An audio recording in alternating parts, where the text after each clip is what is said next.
team and organizational performance, and how to design a safety-oriented organization. And I am very excited to know more about that. I hope you are too. And I will leave the floor to the moderator of this session, Johannes Wacker. The floor is yours. So, good afternoon, ladies and gentlemen, to this third session of today's conference. Yes, my name is Johannes Wacker, and I would like to very shortly comment on my interest in patient safety. So, my ties to patient safety are deeply rooted in clinical work. I'm working as a consultant anesthesiologist at a private clinic, Hirslanden Clinic in Zurich in Switzerland. And I've also other ties. I used to chair the Patient Safety and Quality Committee of the European Society of Anesthesiology. The current chair, Benedikt Breckel, is also around here. And I'm teaching patient safety at the University of Zurich. But this topic, I think the subtitle, How to Design a Safety-Oriented Organization, is probably even more thrilling and challenging than the main title. And I hope that the lectures of this session and the panel discussion will contribute to it. So we'll have 3 lectures, then the panel discussion, and may I ask the first lecturer, first speaker, to the lectern, Professor Reinhard Strametz. Professor Strametz is both a medical doctor and an economist, anesthesiologist as a medical doctor, and he is the head of the Wiesbaden Institute for Healthcare Economics and Patient Safety, WeHelp. Please, Professor Strametz. Dear Johannes, thank you very much. Good afternoon. It's an historic place for me as well to speak here at the Medical University of Vienna, because 20 years ago I started my first clinical internship in anesthesiology right 500 meters away in the AKH Wien. So for me also a historic place because this was the place where I chose to become anesthesiologist, and so this is how my patient safety journey started. I have the honor to be the head of the WeHelp, Wiesbaden Institute of Healthcare Economics and Patient Safety, proud affiliate member of EUPSF. And I also have the honor, together with Professor Jose Mira from Spain, to lead the European Researchers Network working on second victims, which is an EU coast action with 38 states worldwide joining and teaming up together for research and implementation on resilience by means of second victim programs. So leadership for me would be to make it as easy as possible for those who I lead. So in order to make it for you as easy as possible to follow my presentation, and for the courtesy of the person sitting behind you, I strongly invite you not to take pictures of every PowerPoint slide, but I promise on the last slide of my PowerPoint will be my email address, and everybody sending me an email, and it's okay if you just say, slides please, will get the whole presentation, because knowledge is one of the few things that grows if you share it. So maybe this could be a direction for the next 10 minutes. So what is a second victim? Probably, if I would be biased and overconfident, I say, well, everybody knows what a second victim is, but we know from evidence that not everybody knows. So let me just briefly introduce that a second victim, in the most recent definition that was set up by the European Researchers Network, is any healthcare worker directly or indirectly involved in an unanticipated adverse event, unintentional healthcare error, so not only errors may lead to second victim phenomena, or a patient injury, in the sense that he or she becomes victimized themselves. So there even could be a near miss leading to second victim traumatization. So there is no first victim at all, because the patient didn't realize that anything happened and was not harmed at all, and still the healthcare worker could be harmed. So from the last 20 years, when Albert Wu invented the term second victim in the British Medical Journal, there is a huge body of evidence now available to see who is affected, how the affection works, and what helps to prevent or to cure second victims. So just a few brief insights on this. We know that roughly 6 out of 10 doctors, nurses, emergency doctors, whoever you ask in the European context, would consider themselves to be second victim. And this by far is an underestimation because there are overconfidence effects. But what we also found out is that only 1 in 10 doctors even knows about the term of second victim. So, and if you don't know the term, of course, you get hit quite hard by the phenomena because you're not prepared for that. It's like a disease you have to cure, you don't know yet. So this kind of hits you hard. Same for nurses, and 1 in 5 second victims, which is a normal human reaction. It's not a condition, it's not a disease. 1 in 5 second victims won't recover at all, but walking wounded and being traumatized in the aftermath. We also found out that there is overconfidence as well as overplacement. What does it mean? Overconfidence means I can cope with that because I'm strong. And having a lot of medical doctors and nurses in this room, we are all somehow trained to be overconfident because we are those who have to keep strong. And I was desperately taught, you are a doctor, you are the one that has to be healthy. Care for the patient. And this is kind of cognitive bias, one of the 180-something we saw previously, which can lead to not to accept to be also a human being. We have a strong intercorrelation with moral injury, which is another problem. Recent research we do right now, it's unpublished, also indicates that maybe second victim fully mediates moral injury. So it could be an explanation for most of the moral injury cases we have. And 2 out of 3 second victims, and that's why we have to care for them as well, show dysfunctional coping strategies. And you see some of the dysfunctional coping strategies that also affect patient safety by means of defensive medicine, for example, of course, by means of burnout, which increases the likelihood of making errors. And to overcome one prejudice, the second victims do not have fear about litigation, about legal consequences. When we ask second victims, and it's the same all across Europe we do, the most important thing is the loss in self-confidence. And if you are not confident on what you are doing, the likelihood of making errors increases. So what is the position for leaderships knowing all the facts? For me as a leader, it is important to create safety, to create psychological safety. And we have some suggestions on how we can do that.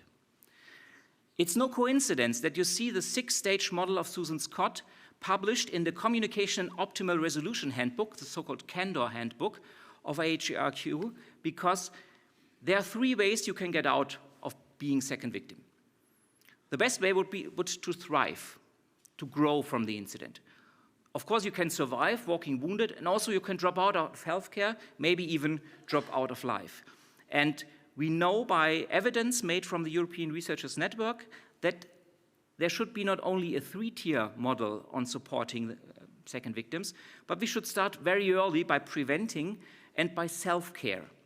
And one of the things that is very, very insufficient in healthcare systems is the self-care of healthcare professionals. Once again, we are those trained and drilled to be the healthy ones. So, what could a resilient healthcare worker say if he or she is resilient about the psychological impact that the work could have on his own mental health? Well, going back to the basic principle of resilience made by Emmy Werner and Aaron Antonovsky, I would just go to the model of the sense of coherence with 3 components: comprehensibility, manageability, and meaningfulness. So the first thing second victims say is, oh, I made a terrible mistake, I'm the worst doctor in the world, I'm the worst nurse in the world, no one else would do this.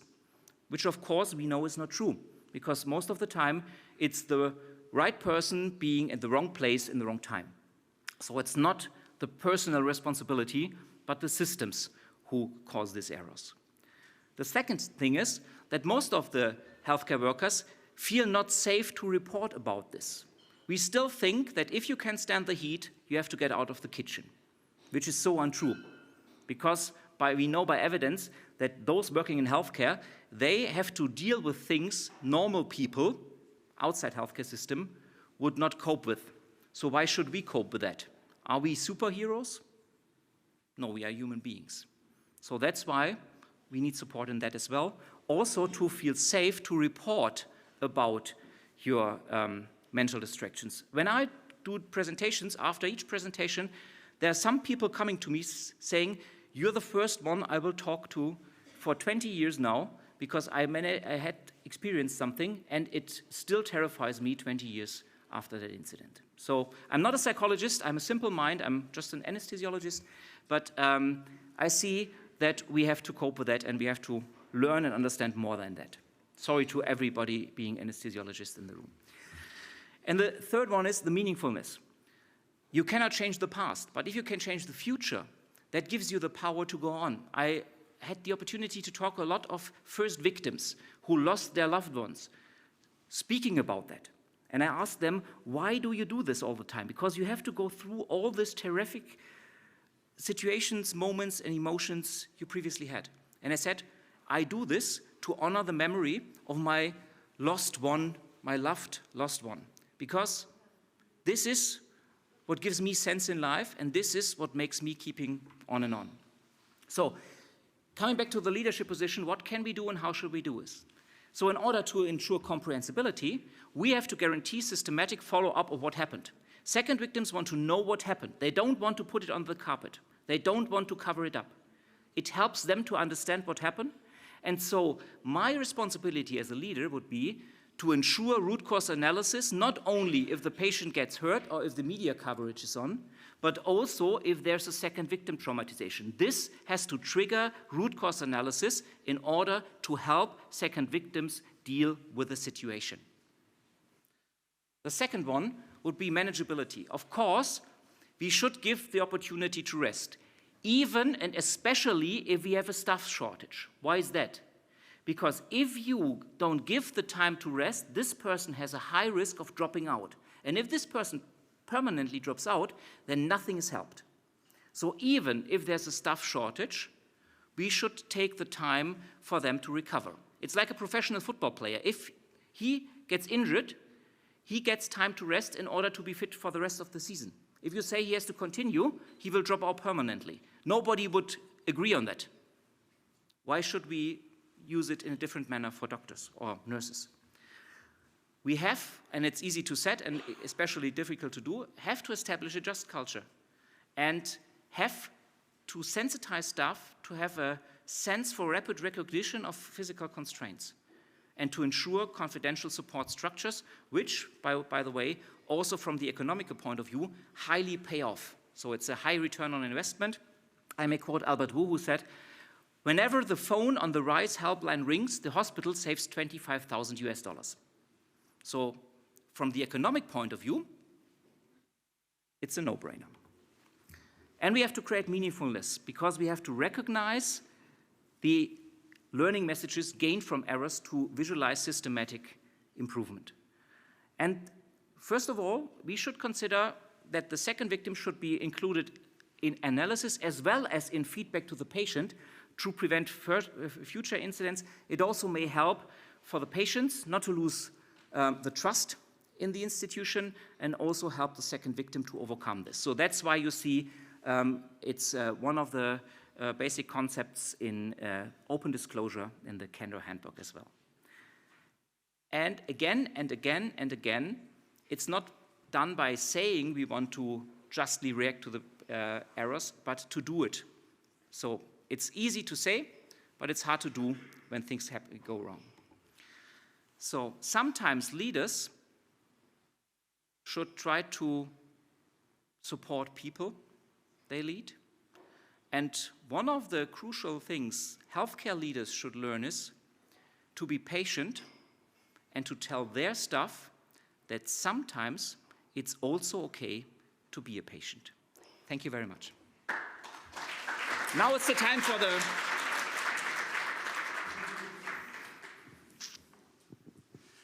Thank you very much, Reinhard Strametz, for this very insightful lecture on second victim support. It is my pleasure to introduce the next speaker now, Dr. Michael Wagner from Vienna here. Michael Wagner is a consultant in neonatology, and he's also the head of the Pediatric Simulation Training Center at the Medical University here in Vienna. The stage is yours. Yep, thanks for the introduction. I'm happy to talk to you about using simulation debriefing to improve leadership and team performance. So International Patient Safety Foundations, they have several different topics they're working on. One of the topics is safety culture. It's always the question, how can we establish a good safety culture within our team? And there are different things you can do, but one of the most important things is to have regular trainings and to talk about a safety culture and to talk about several aspects of safety culture. And of course, it's also about teamwork and how to establish a good teamwork and a good team communication. There's a lot of literature out there showing that simulation-based medical education and training is very effective. It's effective in terms of improving team performance, but also medical skills, and especially also non-medical skills, non-technical skills, or human factors. I would like to introduce you how we do regular trainings and how we introduced a so-called cycle of safety. So we have in simo trainings, we have in situ trainings, and in vivo trainings. And within all these areas, we are recording what we do. We are debriefing together with the team or with the participants that were in those trainings or real clinical situations.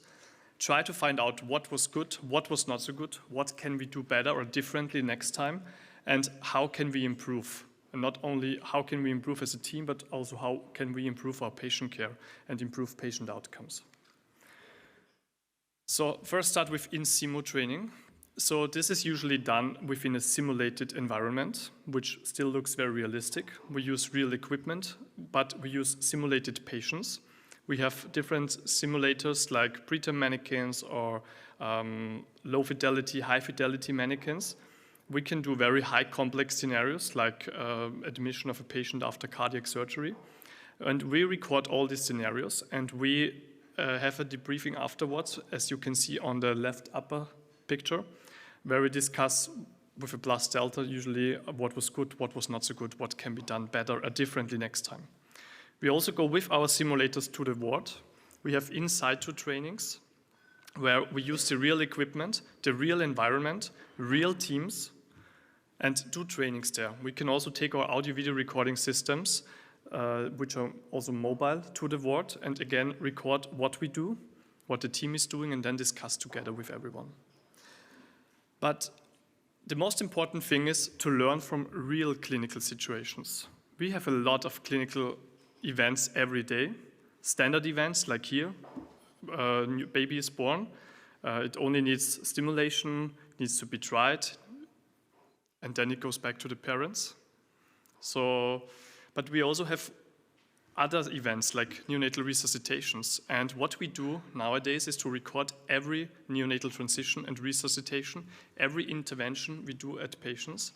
We take the videos, we take the most important ones, the most significant ones, and discuss every week with the whole team. And not to blame or shame an individual one. It's about learning about systematical risks, potential risks, risks in the environment, and also to learn from others, because neonatal resuscitations are rare, and therefore it's difficult to be at every resuscitation, and so we can learn from others as well.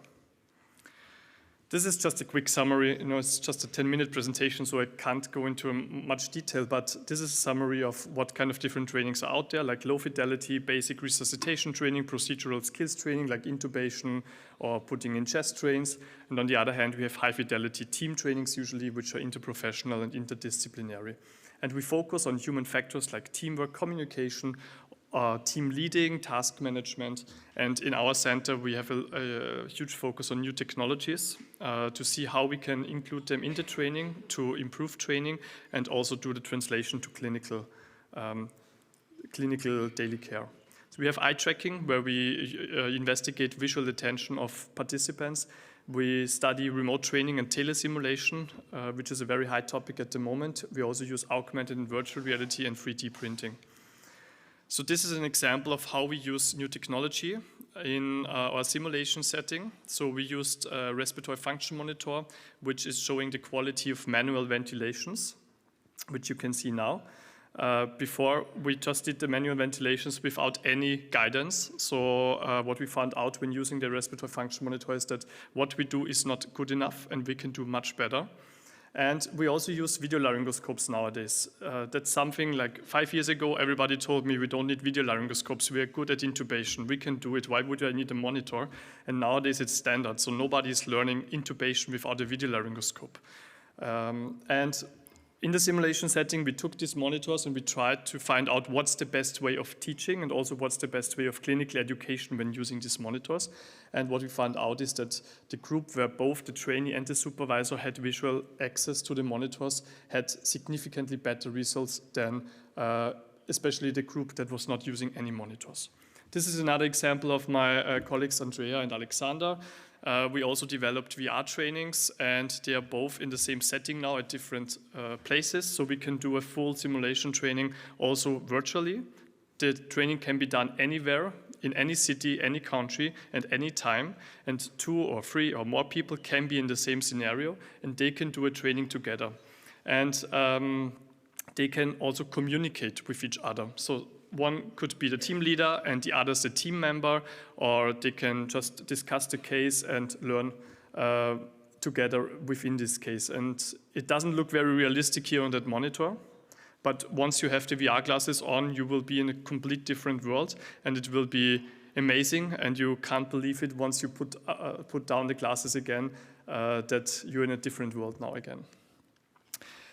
We also did, as we're talking a lot about patient safety and how to improve patient safety, we did a project together with Schulke where we also included infection prevention in virtual reality. So here in VR makes it available to show when we touch things without doing hand disinfection, and we can make this visible. And this is like a really good experience for participants to see what they touched without doing hand hygiene, something that we couldn't do in the real world.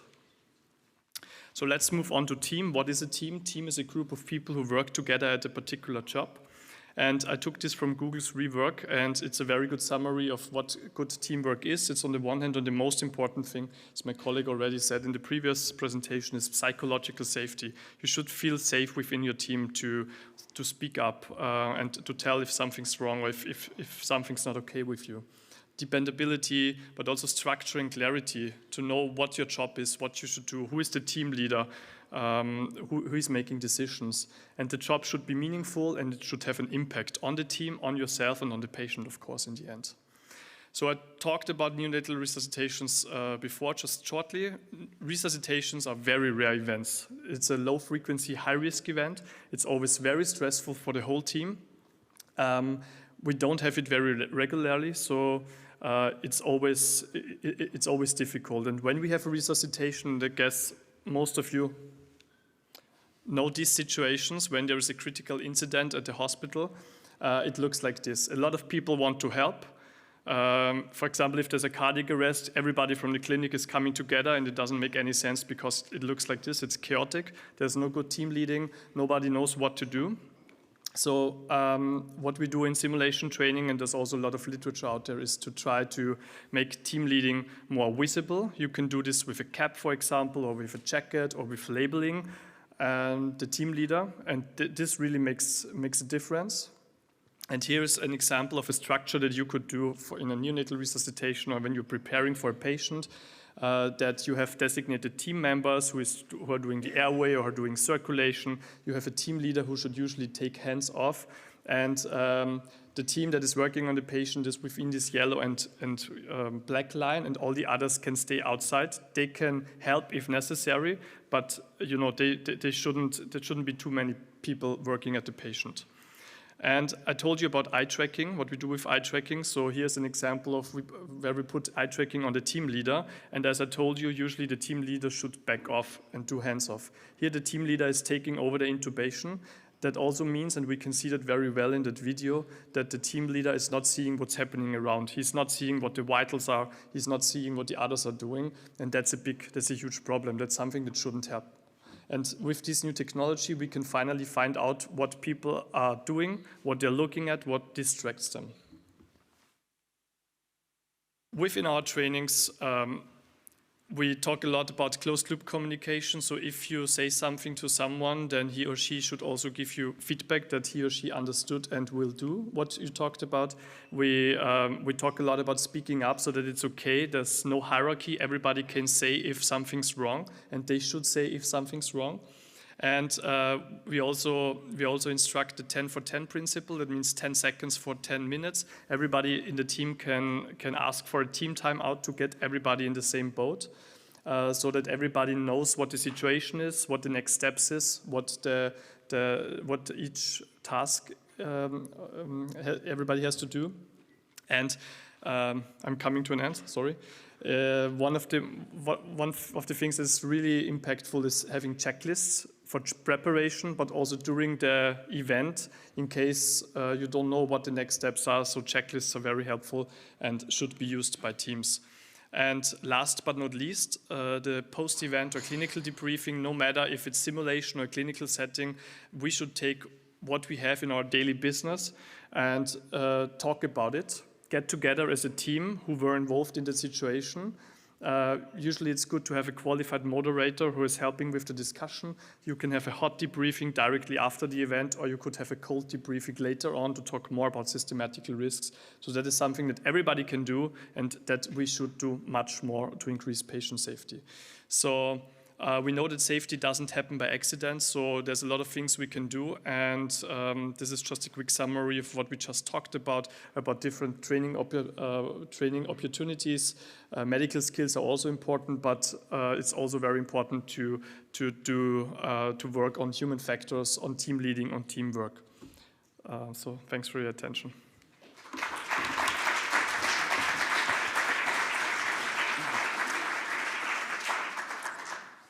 Thank you very much, Michael Wagner, for this very enlightening talk about using simulation. And I share your enthusiasm for video laryngoscopy, also for the adults, by the way. May I introduce the next speaker? Next speaker is Verena Nicolai. Verena Nicolai is the head of the Department for Quality in Health Systems and Healthcare Systems Research in the Austrian Federal Ministry of Social Affairs, Health, Care and Consumer Protection. Please, the stage is yours. Thank you very much, Johannes. As I mentioned, my name is Verena Nicolai. I'm head of Department for Quality and Patient Safety. This is actually not in the title of my department, but one of my topics and major topics in the department. And today I would like to talk about one aspect of our work we are doing right now, which is never events. Never events, I'm sure you all have heard about it, but just to summarize it a bit, it's also known as serious reportable events or sentinel events. It's a specific category of adverse events in healthcare that are theoretically preventable and should never occur under ideal circumstances, actually, both in inpatient but also in outpatient sector.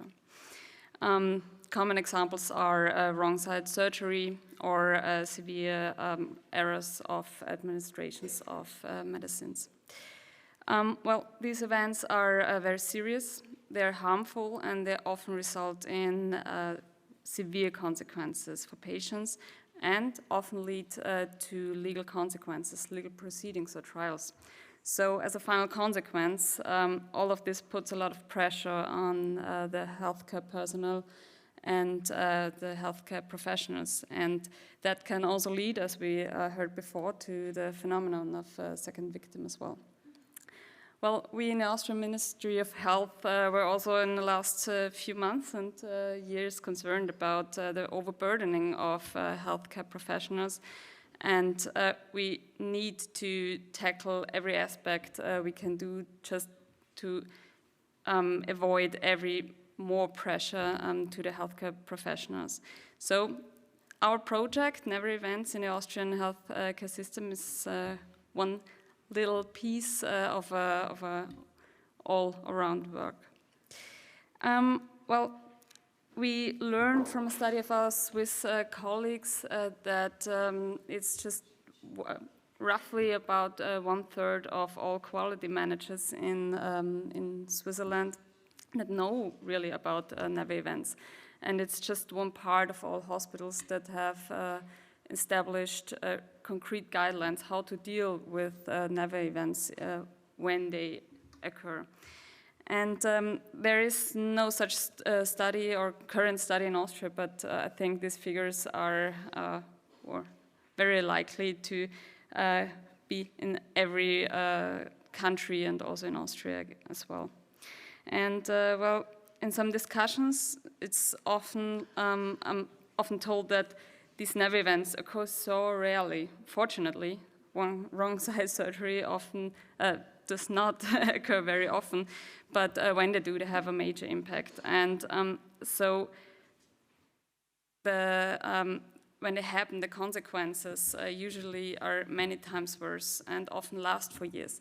When you think about media attention and legal trials that last for years, that put a lot of pressure on one healthcare professional. So it's not only on the patient side where the damage leads often to lifelong disabilities, but it's also for the healthcare staff. That's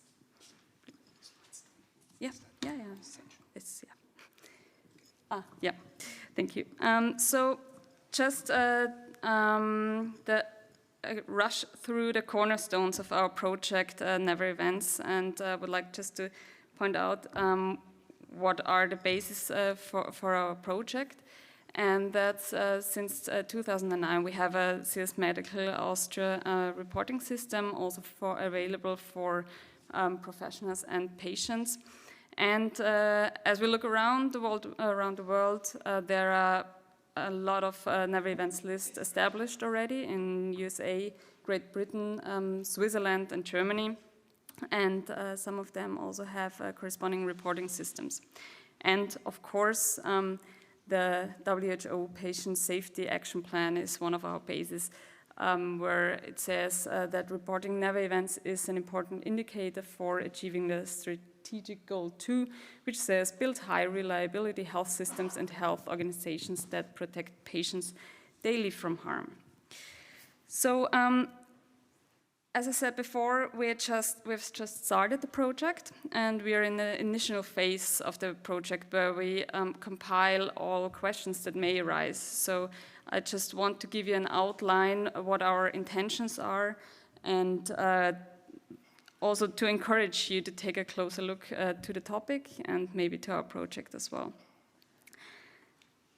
So, well, as I said, in the beginning of 2023, the Patient Safety Platform with Dr. Ettel, the Austrian Ministry of Health and the Austrian Institute for Public Health, the Gesundheit Österreich GmbH, developed a project that year to establish a NAVE events list based on the Swiss NAVE events list and to adapt it. But right from the beginning, it was clear that we can only do such a project with involving experts of various professions, medical experts, legal experts, but also communication experts as well, and accompanying measures such as a learning platform. Well, our vision, there are a lot of points, as you see, but as I mentioned before, increasing awareness, growing patient and safety for healthcare personnel is a very important point, but we have three main target groups: patients, healthcare professionals, but also decision makers, both on hospitals and also political level, regional and federal political level, because in our point of view, this is, like many other topics in patient safety, a top-down issue. It must be accepted and implemented by all decision-making and management levels and pushed forward by everyone. It's not enough that some motivated persons are into this. Structures, processes must be established on a consistent basis for this to work. So our goals for the next years are, I think, Here you can see better, it's just the overview of our project structure, where you can see the working groups, the working group on the NEVA events list itself that adapt the Swiss NEVA events list, but also legal experts. I think this is one very important point of view, that what is the best way to minimize the consequences of events, also in a legal aspect. In other words, if something happens, what steps need to be taken immediately to contain the consequences as far as possible. It starts with reporting steps. Who needs to know what, how to involve political, media attention, etc. And what can I do to support everyone involved in this process. Also, as I said, communication, marketing, and distribution. It doesn't make sense if we have a lot of work and nobody knows about it. So we are just, right from the beginning, are working on a communication also for the web-based learning platform and for the NEVA events list and all accompanying measures. And the web-based learning platform, I will come to that a bit later. And the project is, of course, evaluated. It's an ongoing process. Well, the activities will intensify in 2024, and we want to have some results at the end of 2024 already, maybe beginning of 2025, to be honest. But yeah, this is just an overview. You see a lot of work for 2024. It's on the one side, implementation of the communications concept, establishment of the web-based learning platform, and also a network of experts just for an exchange, because this is mostly the most fruitful discussions. Okay, I'm quick. So what to expect and what to avoid. We want to avoid, of course, that someone will be blamed for mistakes or that there are legal consequences occur because of entries in the web-based learning platform. That's what the legal experts in a working group are working about as well. But we expect that a nationwide learning system makes it possible to identify best practices and to disseminate them. And also by recording NEVA events, targeted measures can be taken and prevent similar events as well in the future, and inefficient workflows can be identified and improved as well.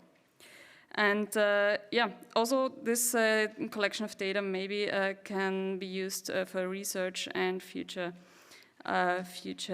technologies as well. Well, I'm already finished. I hope this was just an outline. As I said, it's just at the beginning. We have a lot of questions to ask and to answer after that. But I hope we can take a further step with our project and push the topic NEVA events forward, and also provide our results then in 2025 to our colleagues from other countries as well. And yeah, really looking forward to that. Thank you.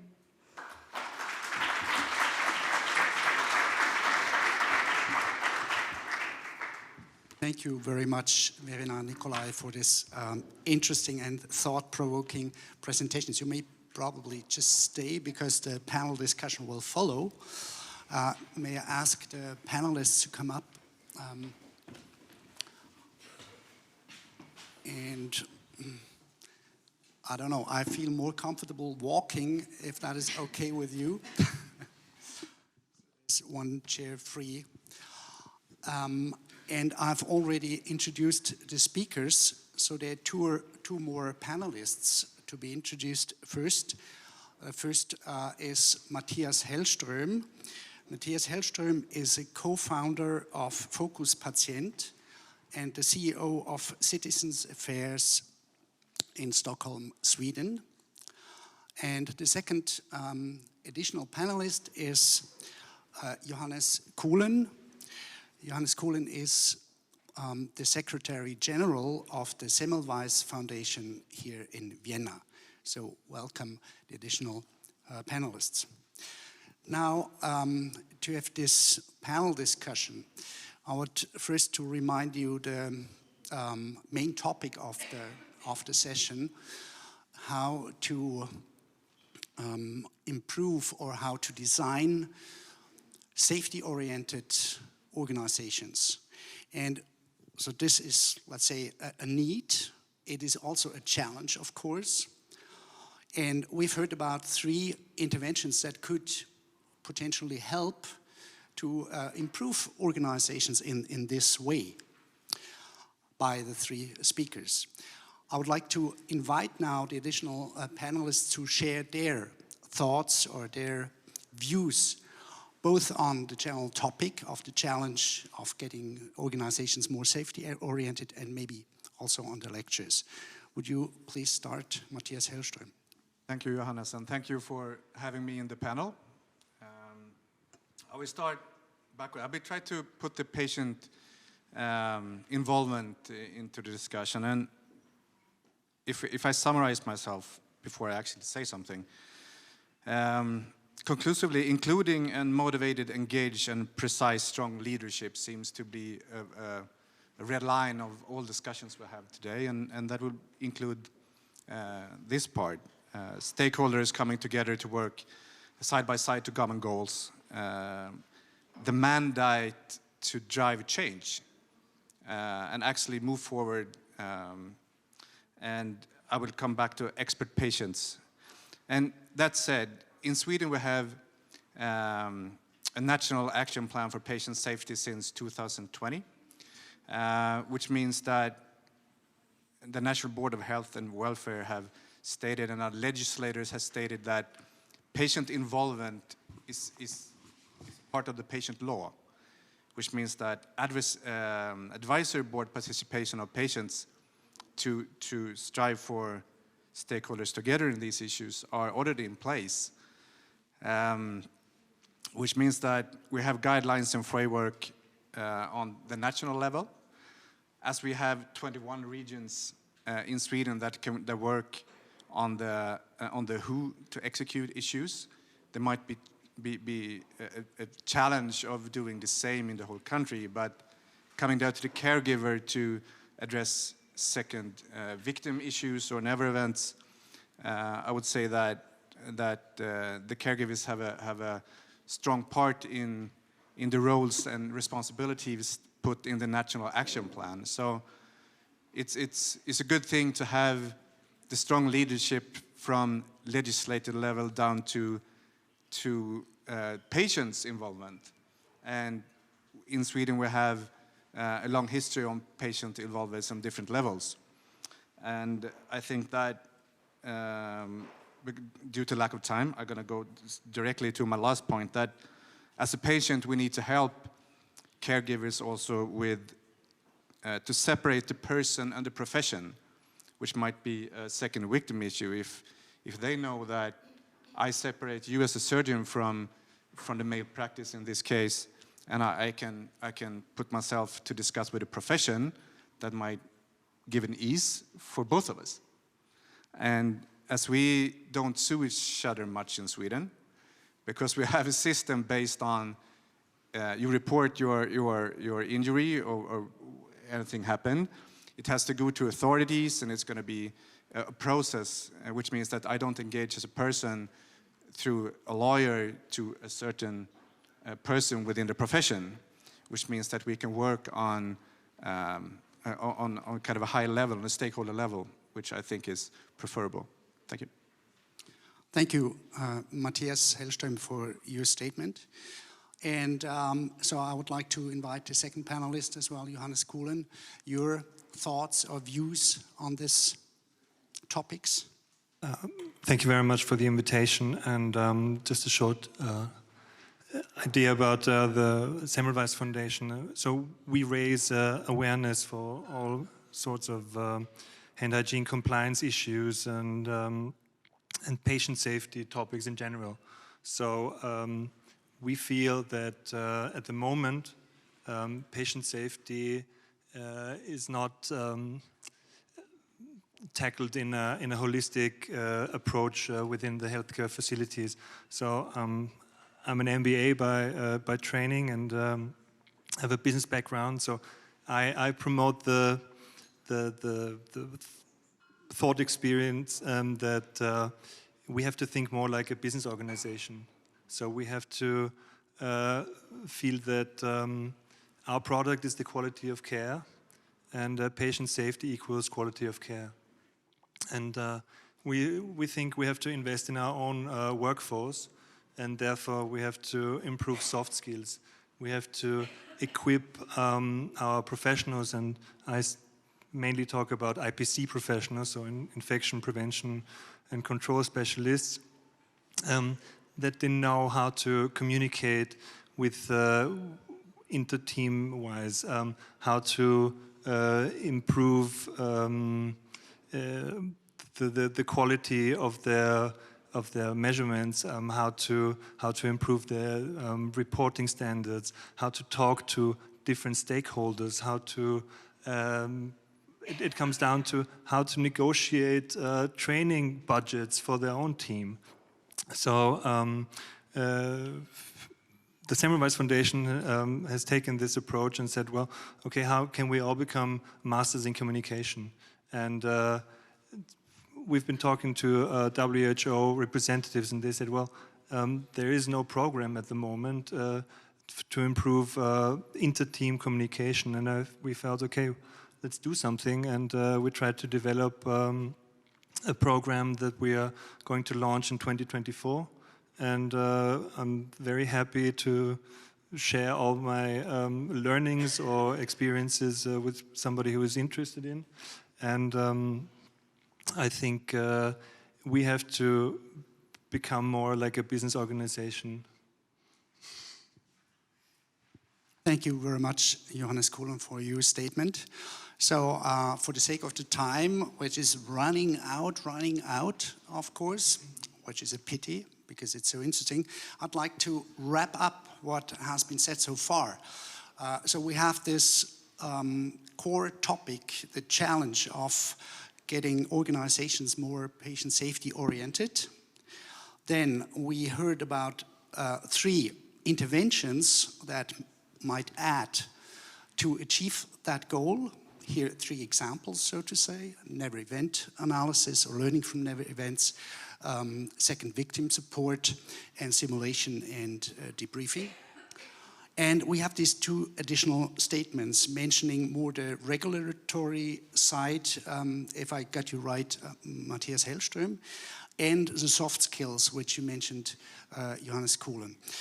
So, generally speaking, should we start to actually get into action, into improving something? Should we start within the institutions, just adopt one of the interventions you have presented and start in the hospital or in the department? Or do we need first more actions done on a general level, legislations, guidelines? For example, if you make a little experiment, take your smartphones and type into Google, never events legal. You end up getting a list of law firms, that advise patients how to use never events against clinicians, for example. So it's a double-edged sword. So I would like to invite you, all of you, to have a short statement, because we need then to conclude the session. You can also start. If you think the priority is we should first work on a general level, or we should first start in the institutions to get things done. Would you like to start, Matthias? Yes, thank you. Well, I would say that depends, because if I go back to Sweden, we already have a national action plan for patient safety that we can work on.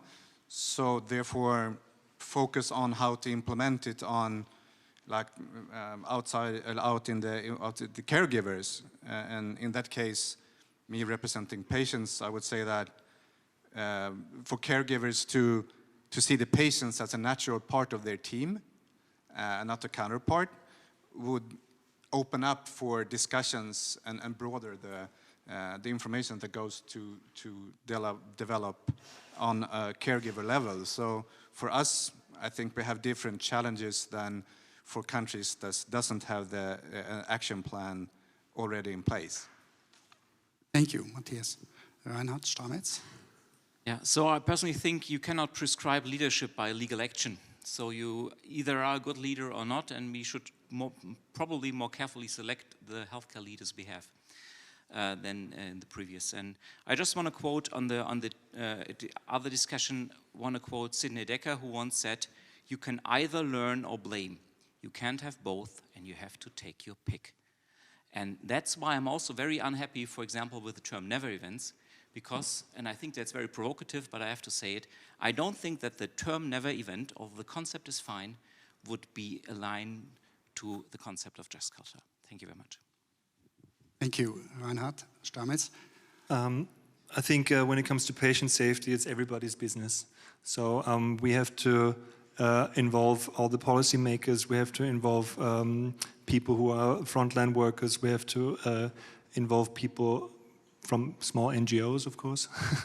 And I think when it comes to patient safety, it should be on top of the agenda, as we heard of. Very good, Verena Nicolai, that you have the last word to say, so you can Great. defend the term.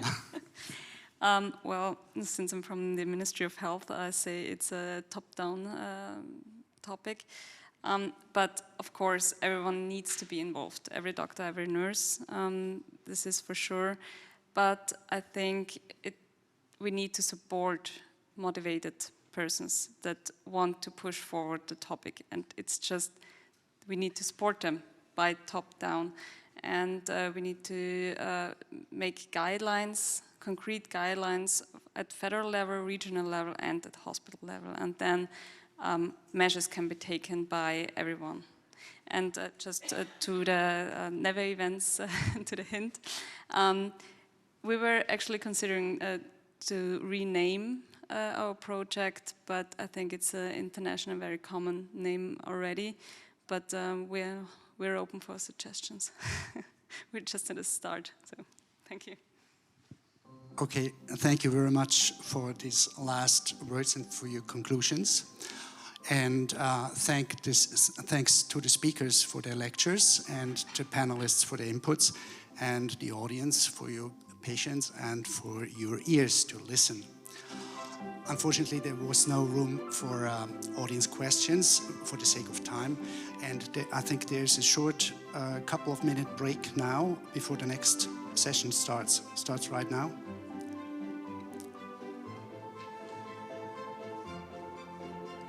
Continue.